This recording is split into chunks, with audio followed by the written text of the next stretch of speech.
Good afternoon, everybody, or evening, wherever you are from. My name is Melody McAllister, and I'm coming live from the Anchorage, Alaska area. And what I have today on our panel is just a group of amazing educators who are invested in play, in early childhood play, and they all have wonderful expertise they're going to share with us today. And the series that I've been doing for the last 7 weeks is just how can we help families, because all of us believe in the partnerships with families, and that will lead to success for our children. And while we go into this new way of, well, for most people, it's very new. Virtual learning is, for some people, old hat, but for many of us, it's new. And so how can we still make play priority even in remote learning? Because as educators, we know that there is so much power in play, and it has to be a part of our learning experience with our students. So thank you so much for joining in today. We hope that if you have any questions or comments, you'll drop it below. If you're coming through a public place, whether wherever this is running through, you can actually drop your question and we will try to get to it and answer it. So thank you so much for joining us. We know you have a million things you could do today, but you're with us live or after this is live. Thank you again. And so what I'm going to do, I'm going to introduce our educators on this panel, and they're going to tell you about their background. So my first person that I would like to introduce is Miss Angela Bayer-Perisco, and she is going to tell you about her background. Hi, Angela. Hi, Melody. Thank you for having me here. Thank you. So glad to have you. Thanks. I know when we've talked in the past, it's been great and great connection with you. So a little bit about me. I've been in early childhood for over 20 years. I am a mom of 5. My oldest is married. He's 28, and I have a 28-year-old, 26, a 21-year-old, and then there's the 6-year-old twins. So I've got the full gamut. So I've been working with children for over 28 years. Prior to being in early childhood, I was a music therapist. So there's a lot of music that I work with. I'm also a bilingual specialist, professional specialist. So I work with training teachers to do what I do. So pretty much work with littles on the floor. And then in the evenings, I'm teaching adults. So a little bit of everything, but I still feel like I'm on the floor with the adults too. Definitely. You've got such a range of wisdom and expertise to share with us. And I hope that others will see that they can find more information about you on your website, worldofangela.com. And you are also an author, and feel free to share your book. Yes. Yes. So this is The Journey of an Accredited Provider. I have been NAFCC accredited for many years. When I was in Pennsylvania, I was accredited, and then I relocated into New York and went through the whole process again. And it's a journey, personal, private, as well as professional, because when you are an in-home childcare provider, your home life and your professional life are all mixed in together. Your life, your children are all part of it. So this is my story. Awesome. Well, thank you so much.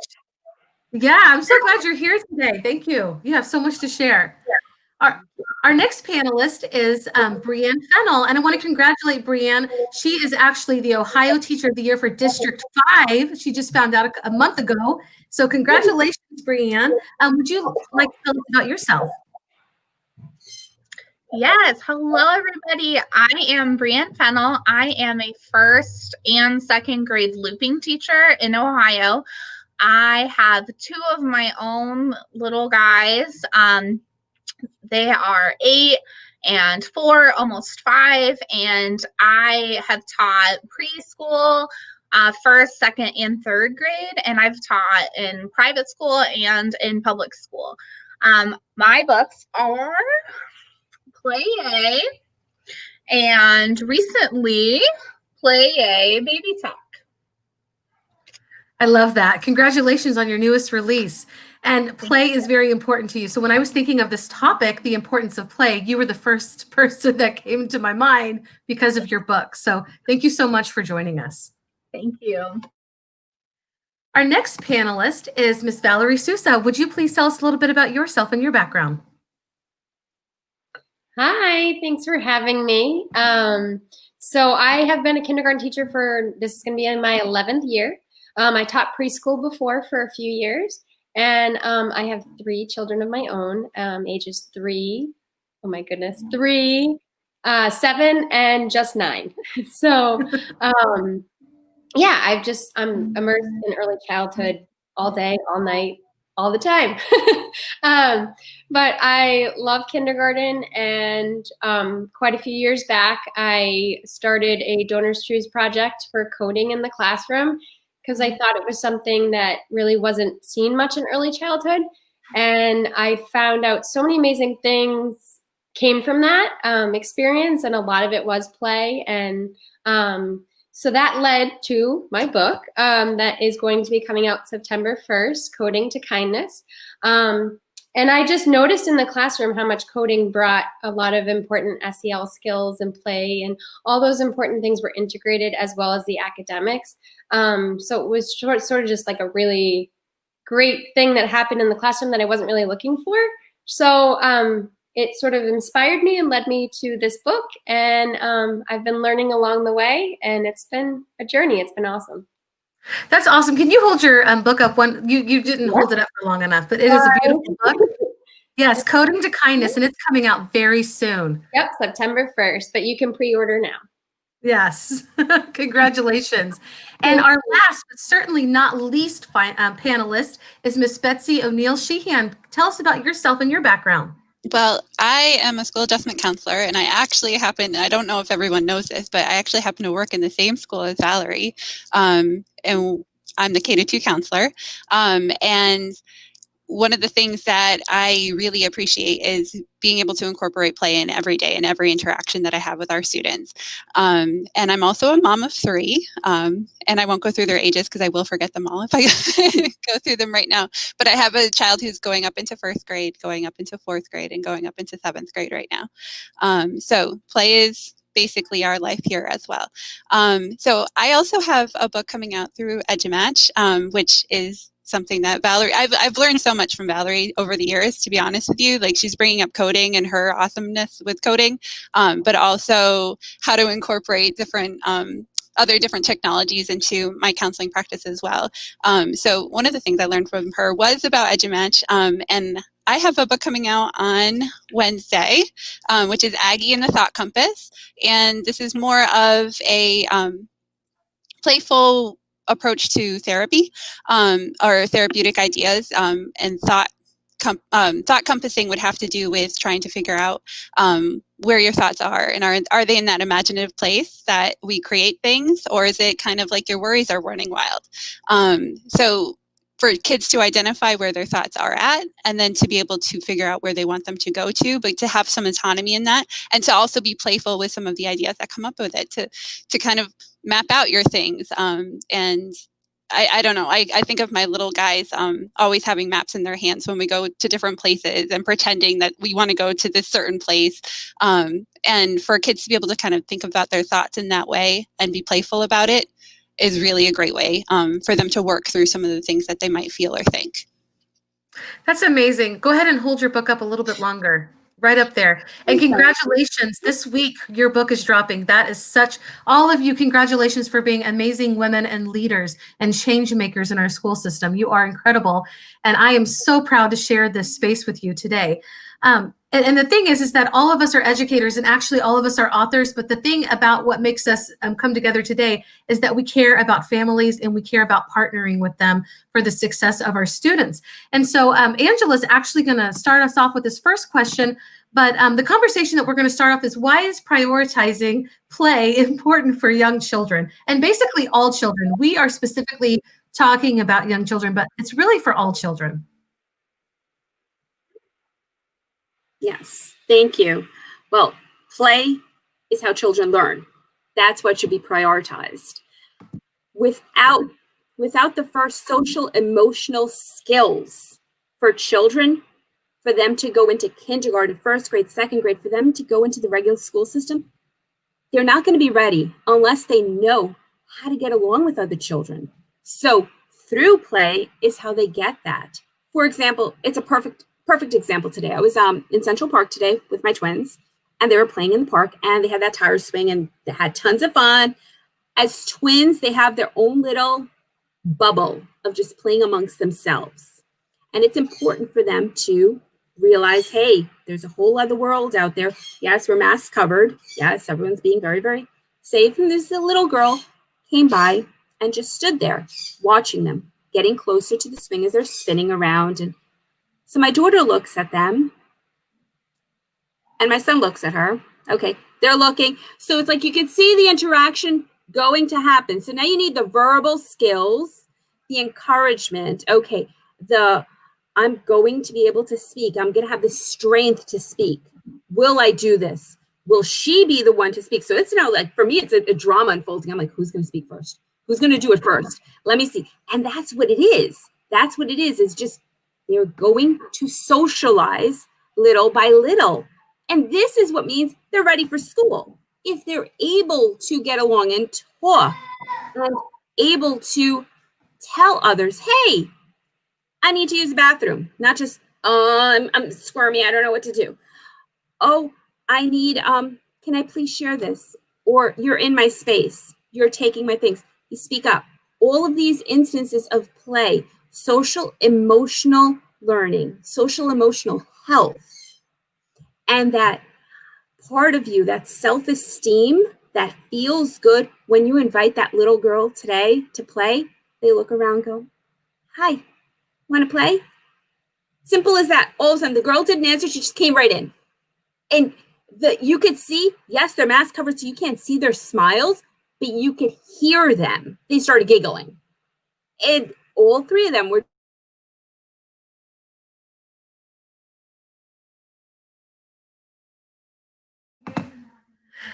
Okay, I'm sure she will come back. There's always a technology sort of issue. But can somebody else, what is prioritizing play? Why is it important for young children? Hi. I find that a lot of play is like what she was saying with discussion. It's always discussion and collaboration. And I can sort of lead into the next question if you want to go along with that, where I find that makerspace activities allowed for opportunities for discussion and collaboration, which is a huge part of play. That's why I think play should be prioritized, is because they're learning these basic skills of how to communicate with one another, how to get along, how to agree, but also disagree respectfully. And so a lot of those things came up naturally in coding. And it doesn't mean that it's like coding in the sense of, binary code in high school. It's more in middle school and even lower, but it's more just, getting a mouse to the cheese and having that end result and having those kids over and over and over work together, getting it wrong, getting frustrated, but still working together and still talking it through and still having those conversations and saying, no, I don't think it goes this way. Let's try it this way. And so it's an opportunity to allow for academics to be put in the sense of, I've done coding with math, I've done coding with social studies, science. You can fit in every disciplinary, but you can also fit in the play and the social aspect of it, which I think is really cool, because when I first started, I was just looking at it like academic coding. They're going to get those math skills. They're going to get that spatial reasoning and all of those things. But I didn't look at it from an SEL standpoint at first. And it sort of taught me, oh, wow, like this is really giving kids a lot of opportunity for discussion and collaboration and those conversations to happen very freely in the classroom. And so that was just like a really powerful moment when I started doing it in early childhood. And I love that. So basically, like what you guys are saying, or what you gals are saying, I'm sorry, I'm from Missouri, and I call everybody guys.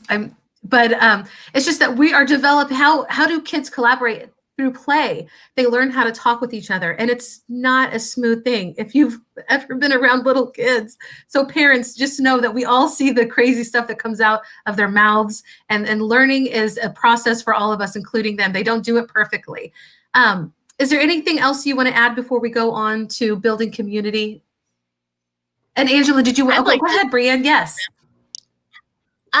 I think that prioritizing play is important for young children because of what these lovely ladies have already discussed is the SEL skills. Like, we've all been through a traumatic experience, and through play is how I think we're going to start to recover a little bit from this trauma.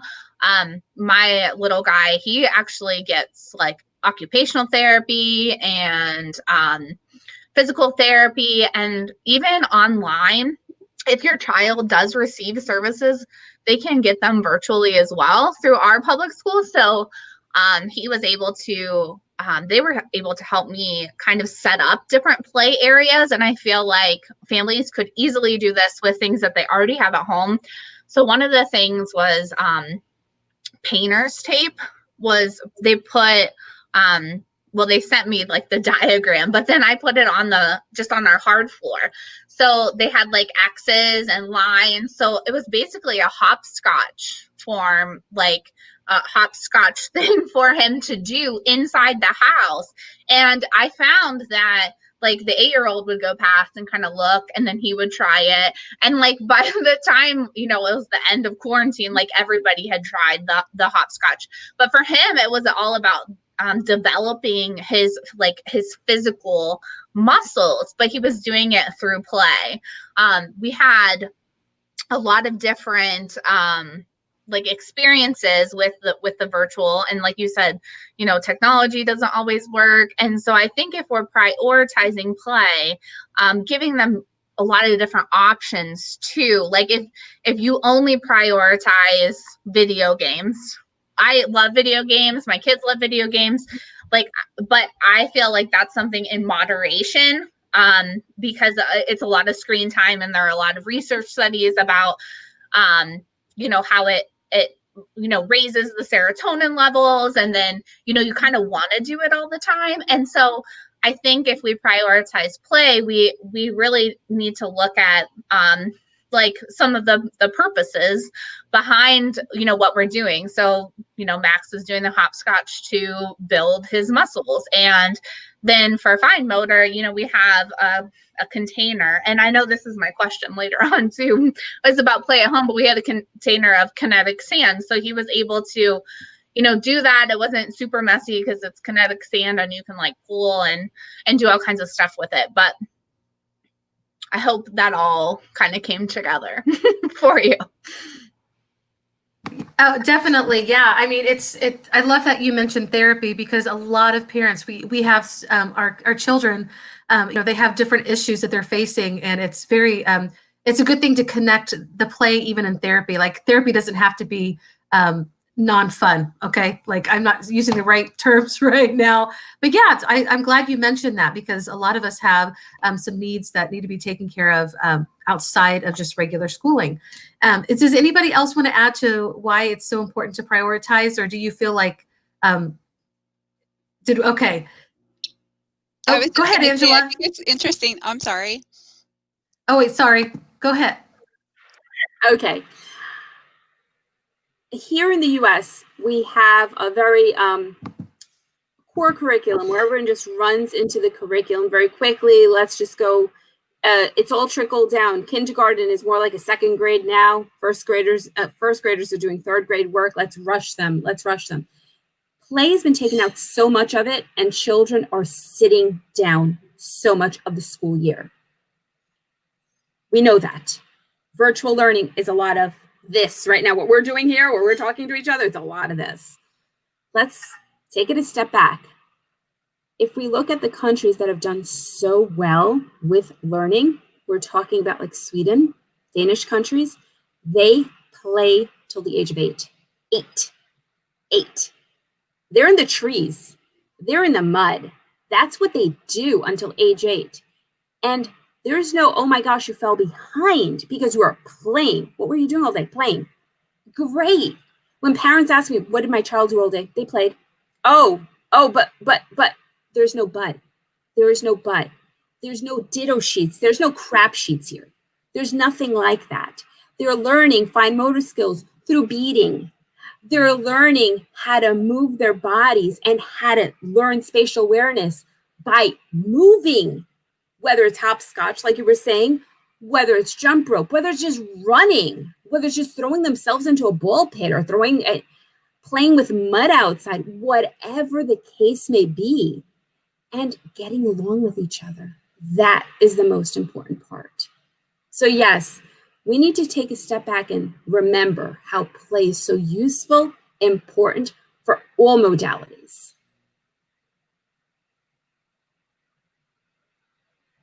Oh, we lost. Melody, we can't. I'm so sorry, guys. My TV was on loud, so I had to mute myself. There you go. But thank you, Jane, for your comment. Yes, pretend. And Betsy, I do not want to move on until you were talking some amazing things. Go ahead. I was just going to say, like, it seems interesting to me that we even need to kind of defend play for young children, right? That needs to be something that we need to say. This needs to be important for kids because it should just be important for kids. Like, this is how they experience the world. They've only been on the earth, usually if we're talking about kindergartners, for 5 years, and early childhood, even younger. What have we learned in the last 5 years? We're requiring so much from our young children. And they need to be able to experience, I think, when it comes to play, prioritizing it, because this is how their world comes together. They experience it through all their different senses.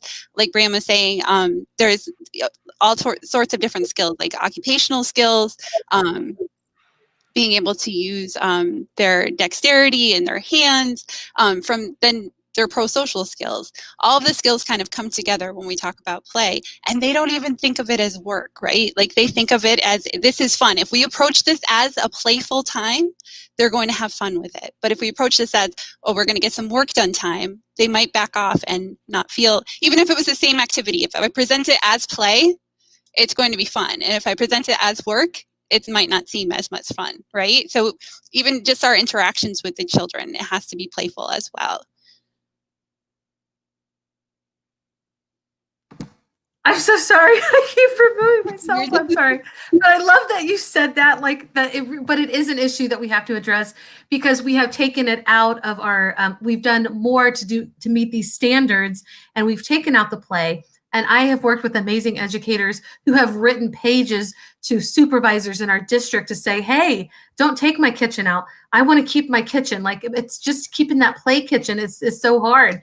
And but like you guys said, you know, and Angela, our kids are not falling behind. If we're allowing them to play and collaborate and talk with each other, that's how they learn. So it's, you have all mentioned amazing points, and I'm sorry for keep removing myself. But the next question is, and Valerie, you kind of alluded to this a little bit, but let's get deeper into this. How can play build community in the remote classroom? Yeah, so it is definitely, it is a struggle for remote learning in kindergarten, because we're just not all together. And it's really hard, because that's so much of what they need right now, is that play and those conversations together and sharing and all of that good stuff that happens in early childhood. But it doesn't mean that, like, remote learning takes away everything from it. We gotta, like, look and think outside the box and find new ways to meet these kids. So I was just, the other day, I was in the building getting some stuff for my classroom to bring home and go through. And I, a few years back, with the innovation team in my school, started a makerspace cart. Well, we have 2 carts. And I looked at it and I literally started shedding tears, because I'm like, this is going to be untouched. You know, it's just like this beautiful space we have with so much collaboration and play that happened from these carts is not going to happen. And I went home feeling like really sad about it. And I just saw how much, like, the makerspace carts, because it's all group activities, they have to work together. They have to build that community. They have to get to know each other. And they really understand each other more through things like that, those opportunities. So I went home and I was like, okay, how am I going to do this, like, remotely? And so my idea is just using Flipgrid as a way of creating community, because how many times does a child build a Lego thing and say, Mrs. Sousa, Mrs. Sousa, Mrs. Sousa, like a million times, and says, like, look at my piece. And you just, like, they get so excited to share, and they just want to share what they've built or what they've created. And sometimes I remember the makerspace things, it was just a glob of glue and stuff and everything. And I'd walk over and be like, oh, good job, you know? And they'd look at me and they would give a thorough explanation from top to bottom of exactly how it worked, what the invention was, and they would have so much vocabulary in there and discussion. And so I don't want them to lose out on that. So using like household items at home and using that makerspace mentality, and then having them show their work so their friends can see it, I can see it, and it can be just sort of a grid of what have you played with today that you'd like to share with your friends. And so I think that that's where I'm going to go with trying to build the community in that aspect with play and bring it in.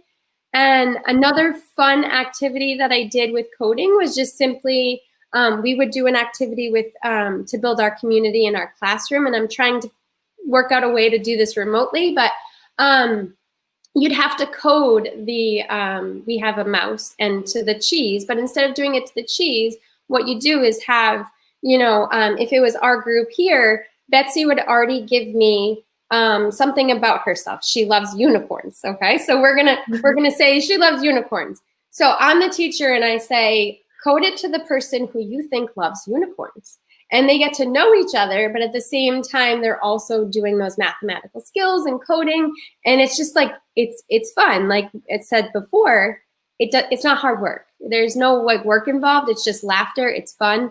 It's excitement, and they get to know each other at the same time. So those are some of the activities that I plan on working with the kids remotely on. And I really do think, you know, they need to be off screen and they need to be playing and providing parents with as much support as possible of, you don't need magnetiles and big Legos and all this stuff at home. Go get Q-tips, go get pennies, like just find things that you already have in your house and build upon that.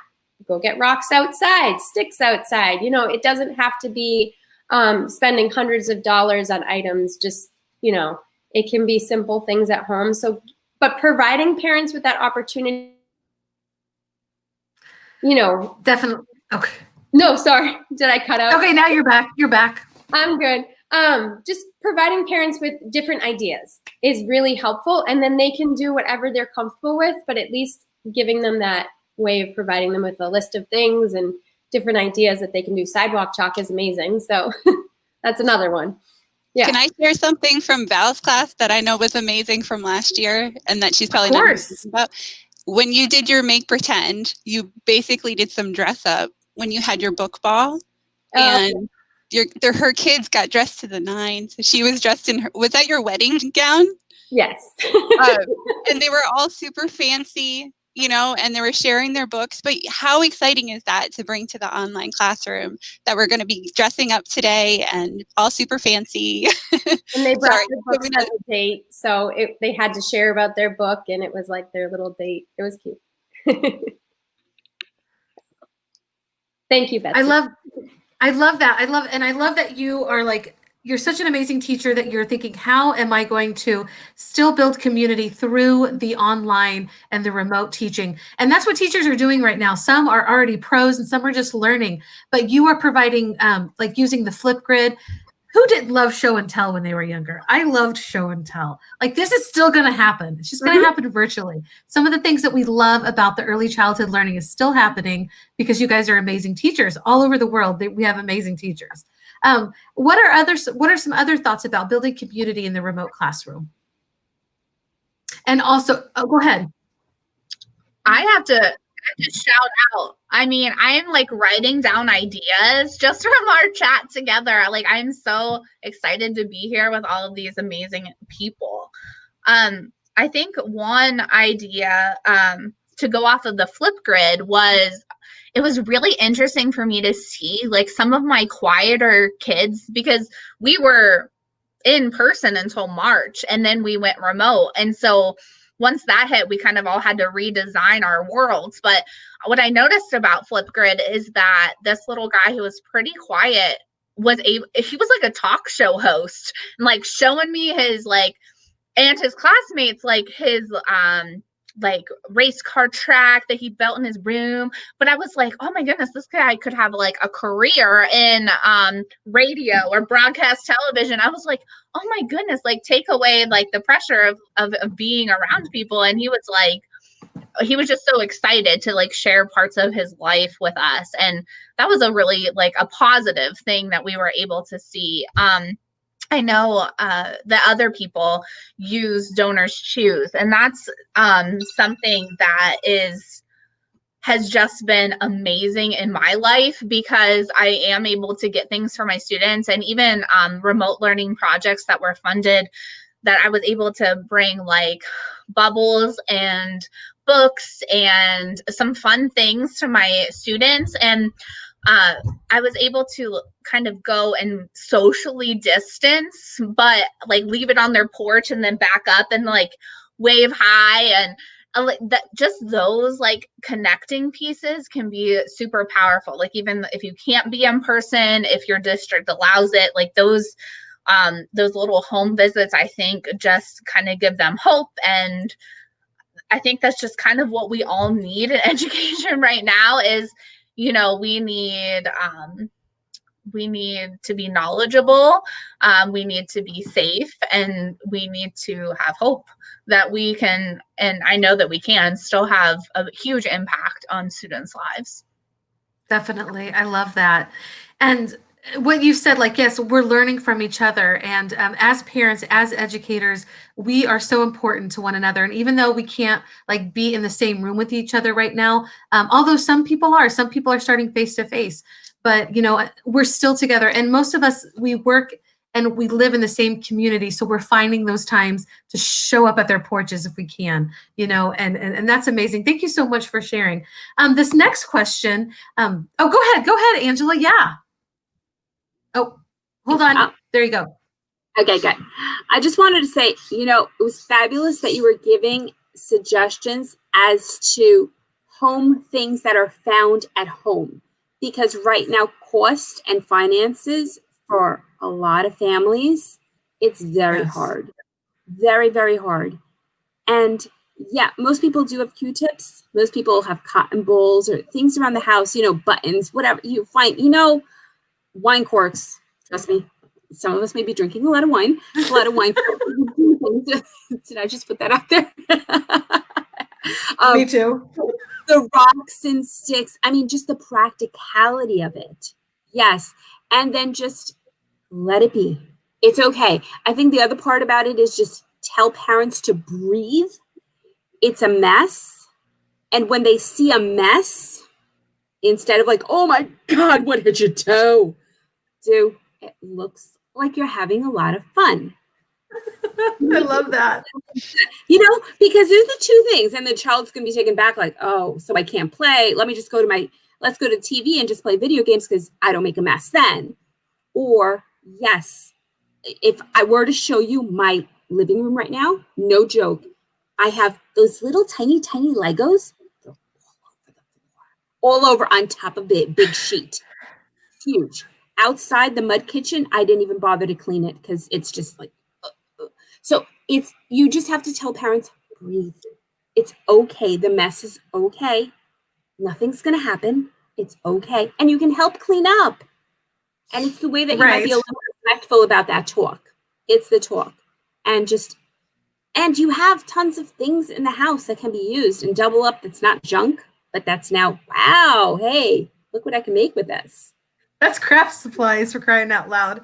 I love that, Angela. I am so convicted. Like, I get bent out of shape kind of easily. I have 5 kids also, and my house is always a mess. Like, but what I love about this remote learning opportunity is just that you get to play a little bit more. Our kids are getting to play. A lot of times when they go to school, it's the end of play, but not right now. Like, we get to play more. And I want to thank Jean. She's been watching and sharing her ideas. Thank you so much. And also my friend Yolanda says, Donors Choose is awesome. It has absolutely helped me to bring more play into my classroom. So don't forget, Donors Choose is a great resource. And I love what Jean has said. I'm going to put those back up, but show and tell, and postcards, like, you know, yes, all sorts of fun play that we can do. And like Angela said, it doesn't have to be anything expensive. All the junk or the crap you have at home can now be considered toys. Just take out the sharp objects. Is there anything anybody wants to add before we go to our next point? Because I don't want to leave anybody out. This is great discussion. Okay, our next thing that we want to talk about is how does play connect to learning? And Betsy, you have some really great, as a counselor, tell us a little bit about this. Yeah, as a counselor, I'm always thinking about like how little brains grow, right? Like that's what our job is. We're basically growing these little synapses in these little brains, and they're getting larger, and hopefully ours are growing as well with them. But the best thinkers, the greatest thinkers in life have often reflected about how play and that imaginative thinking is really where all the most creative thoughts are going to come from. We're going to imagine them, and then they're going to become real because we're going to somehow implement them in some way and figure them out. But the only way that we're going to figure that out is through play and through being playful, or at least, I mean, play, what it does is really get you into a sense that it's okay to make mistakes, right? Like if you're in a state of play, you're not necessarily worried about whether or not things are going to go right or wrong. You're just playing. It's just time to experiment with things. So Albert Einstein once said that play is the highest form of research, which, like that just sticks with me all the time with how little brains can grow. But then also one of the things that I saw once upon a time, and I had to go back and try to figure out where the citation was, but it was Dr. Karen Purvis, the director of Texan Christian University Child Development Center, said that scientists had recently determined that it takes approximately 400 repetitions to create a new synapse in the brain. But unless it is done with play, in that case, it takes between 10 and 20 repetitions. Like, how amazing is that? Because someone's experiencing something with their whole self. And we talk about educating the whole child all the time, right? So through play, the child is able to experiment in so many different ways with so many different senses, and able for their brain to just absorb this information rather than it being a repetitive, someone's telling me something, I have to listen. It's kind of an unnatural thing for them to have to sit and listen and to take in information the way that we might traditionally think that would happen.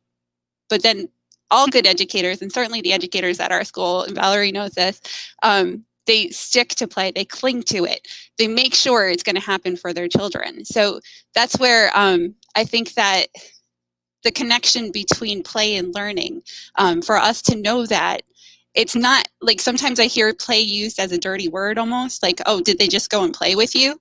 Well, actually, if we were playing, that child's in a state of less anxious feelings. At Harvard, they have some different research going on in regards to how play affects your learning.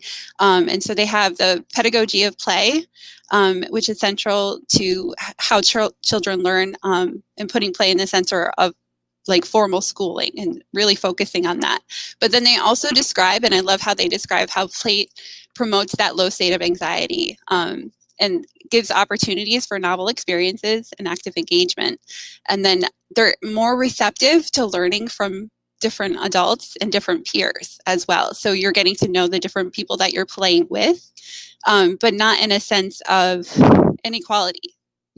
When you're playing with somebody, sometimes you might take different leadership roles or different roles within that play, but if you're playing, everyone's pretty much on the same playing field, if you will. And so there's so many different ways that it just kind of neutralizes things so that children can be open to new experiences. And really, when we talk about trauma-sensitive schools, the more that we incorporate play and the less that we have of children in like anxious states, then the more that we're encouraging them to be able to build like these different synapses, for them to build relationships with each other and with the adults that are around them. That's a huge thing, to be able to build trust in somebody after you've gone through something that's traumatic, or to be able to build relationships when you've gone through something. And we want to approach every child as though we don't know their whole history. But if we are playful and approachable and welcoming, then children are then able to learn more from us in that way.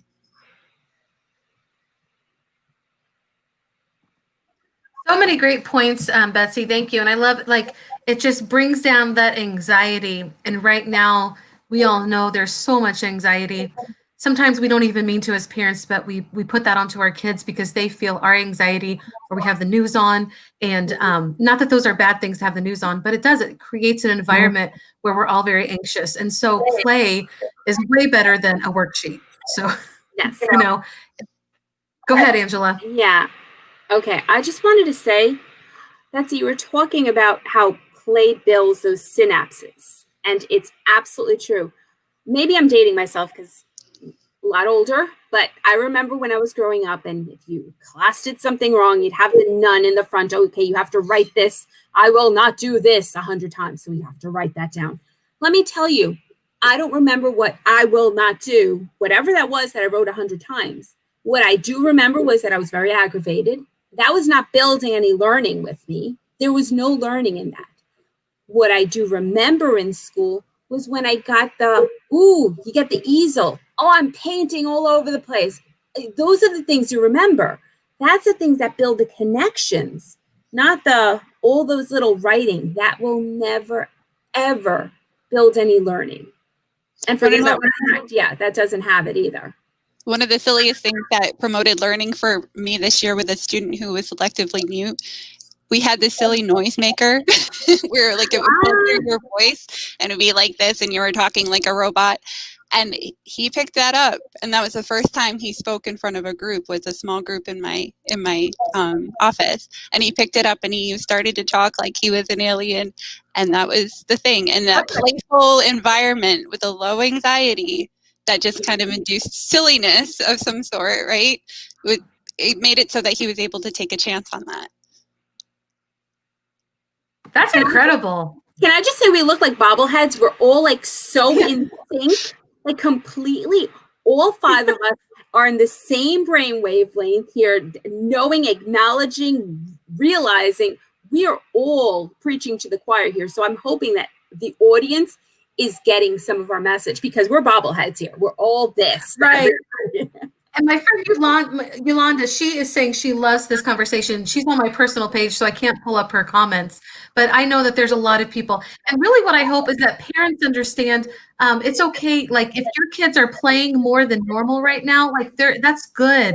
And it's actually one of the better things about remote learning right now is that they have the opportunity to play more than they would if they were in a school building and inside of those 4 walls. And so that's something that I wish and I hope that as we go back to face-to-face learning, that we realize how powerful play is and we keep that. Instead of taking it out of our schools, we bring it back. Yes, and I love that. And Jean she's right along. Thank you for sharing your ideas. Thank you so much. Before we go on, I don't want to cut anybody off. Is there anything you want to add before we go to our last question? Go ahead, BreAnn. We actually have a team that's built at our school, actually for our district, because it was written into our district-wide plan to build resilient students. And so something that we've been working on is just thinking about the teachers. And I think that whether you're an educator watching this or you're a parent, I think that you have to remember that this is a time that nobody's been through. There's no playbook. We're all trying to be these problem solvers. But if you're going through a hard time, other people are too, and you might not see it in a forum or on social media.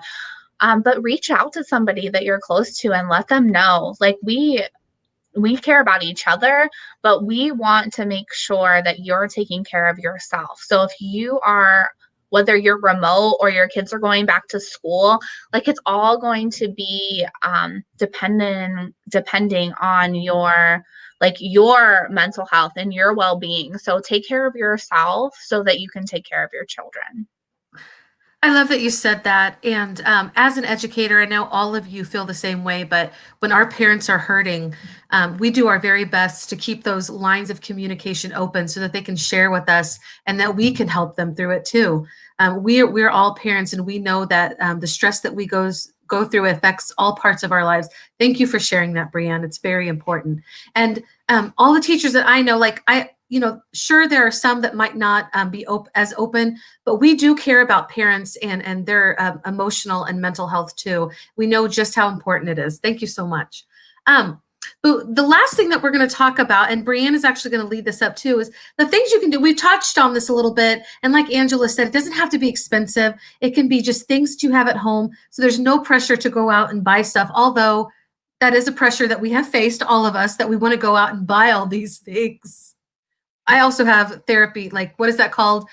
When you buy things to help yourself cope. I have that. I suffer from that. Retail therapy. Thank you. Retail therapy. My husband's had to say, stop with the Amazon. Yeah. Yes. Retail therapy right there. But just use those Amazon boxes to make forts and stuff, and then you're good. I And love then you you're all. playing. It's all good. So BreAnn, tell us, what are some things that we can do at home that, low budget? Yes. So this is one of my favorite things to talk about, are things to do at home. So I would suggest to actually go on, whether it's Facebook or your city's website, and look at the local parks, because that's been one of the most, I think, healing things for people, is like when quarantine ended and they're like, go for some walks. And just like as a family being able to go and walk together, I was saying before this, like my son's like, let's go to the creek. I want to go to the creek. I was like, as soon as I'm done with this, we are going to the creek. Because there's those opportunities to gather things to bring home, whether it's some really cool rocks, and you can have those like communication pathways open there.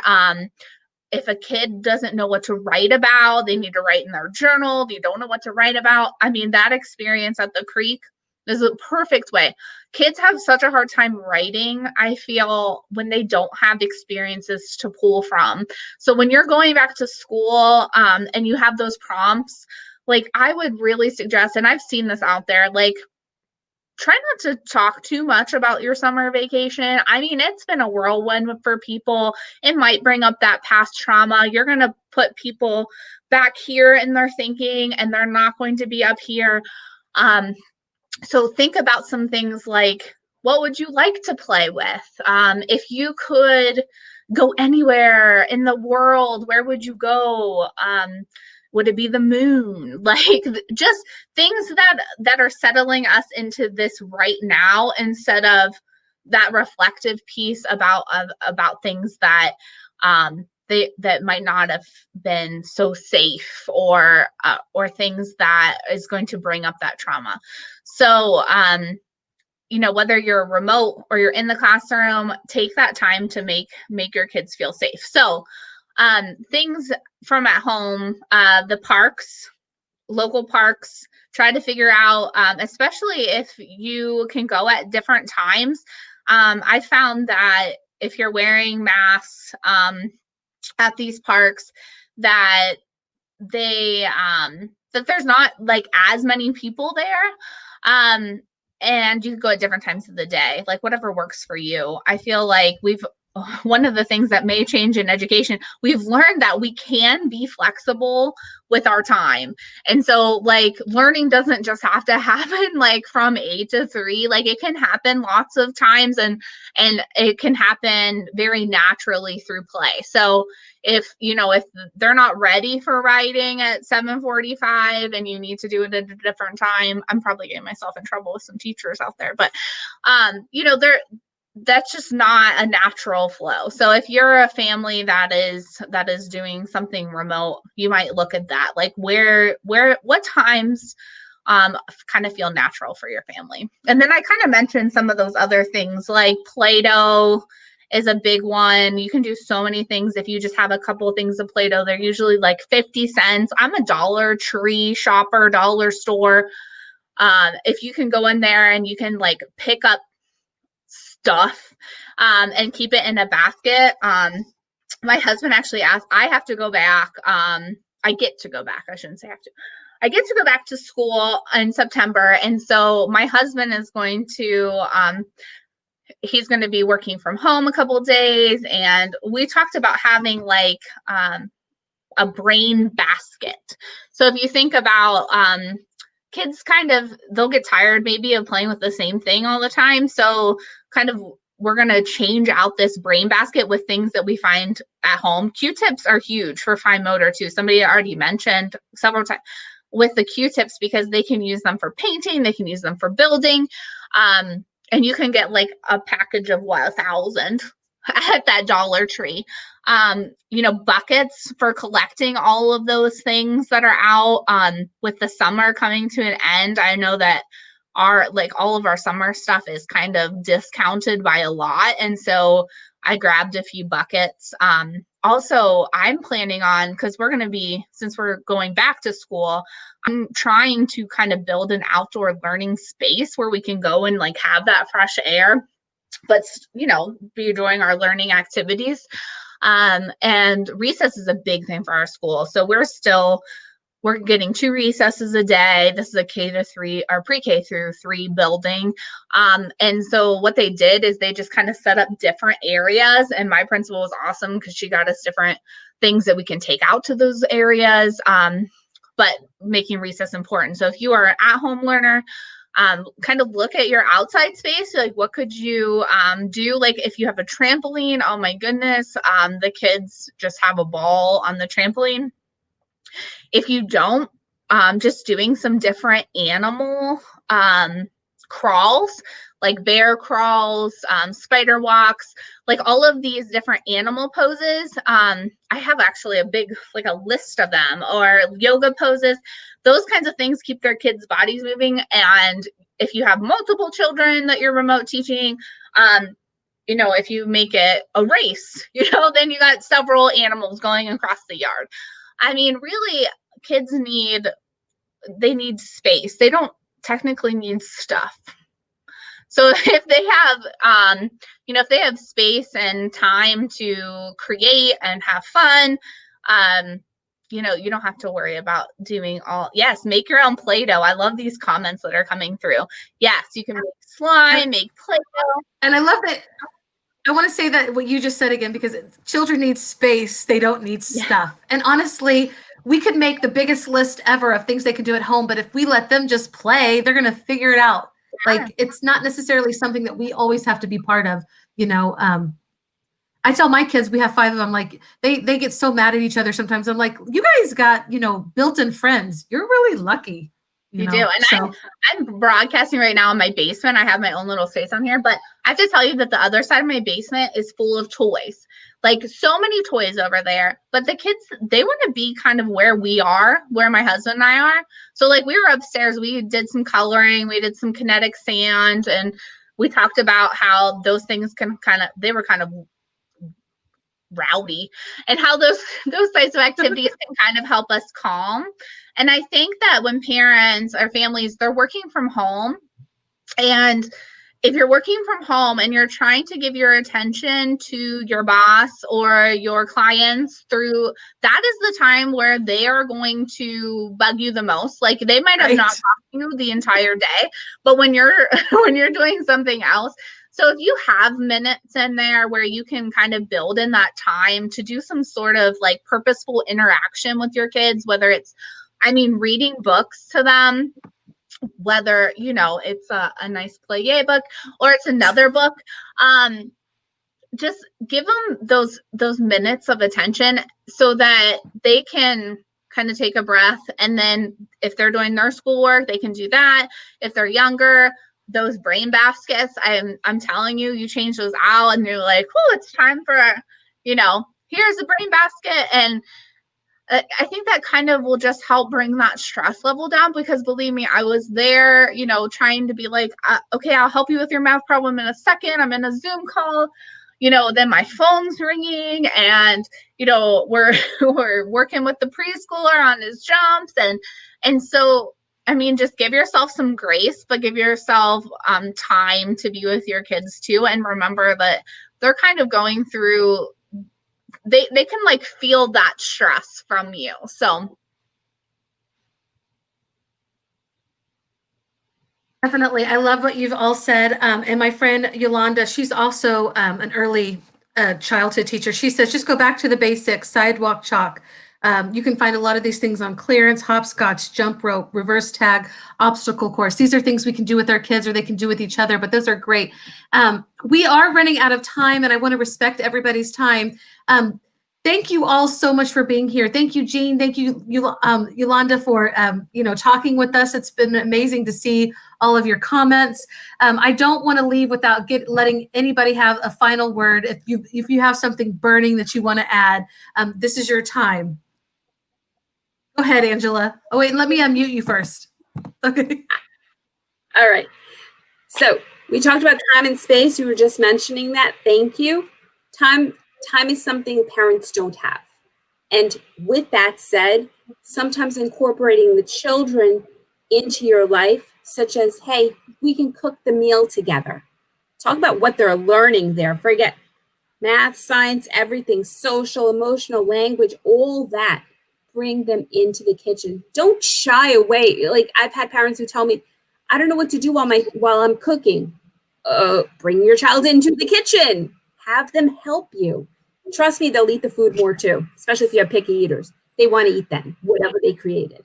So the time and space, thank you for saying that. So important. I know, So I love bring your that you child said that. into It's about the space, not the stuff.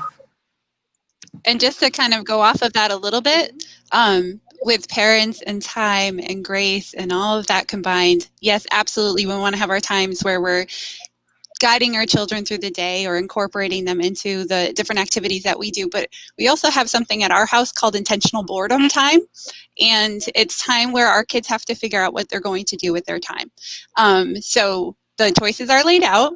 They know what they can do. They know what they have access to, but it's a time when we're not going to intervene too much because it needs to be their own developing. Either they can play with each other, there are 3 of them, or they can play on their own. And they have a lot of choice in that. And my husband and I kind of check out and have our own time for a conversation maybe. And then if the kids start to have little tricky interactions, we say, oh, they're learning how to problem solve for a little while. It's okay. It's okay for us not to insert ourselves into every moment of their day as well. And just to be mindful of that balance so that we do want to incorporate them. Of course, we want to help to structure their activities and have them exposed to different things, but it's also okay to let them be and let them just do their imaginative or, play with boxes and make a mess and do all those different things that they can do independently. And then we can teach them how to pick up afterwards. Yeah, I love that. I love that you said that because we really do. We don't have to be on top of our kids all day long. So parents, I hope that you took what Betsy said and just give yourself permission to let them explore on their own, obviously in a safe place. That goes without saying. But thank you all so much. Any else? I don't want to cut anyone else off. All right. Well, thank you all so much for joining, ladies. You were amazing. Thank you for sharing your expertise. Thank you again to everybody who's watched, whether it's live or whether it's after we're done being live. Thank you so much. Feel free to drop your questions and your comments. We can always come back to them. And we just hope that this year, for all of the families, that you feel that you have better strategies or more strategies to help be successful and help your students be successful in this remote learning. Thank you all. We definitely need each other. Thank you, Jean. Everybody take care and we'll see you again soon. Bye. Thank you. Bye. Bye. Bye.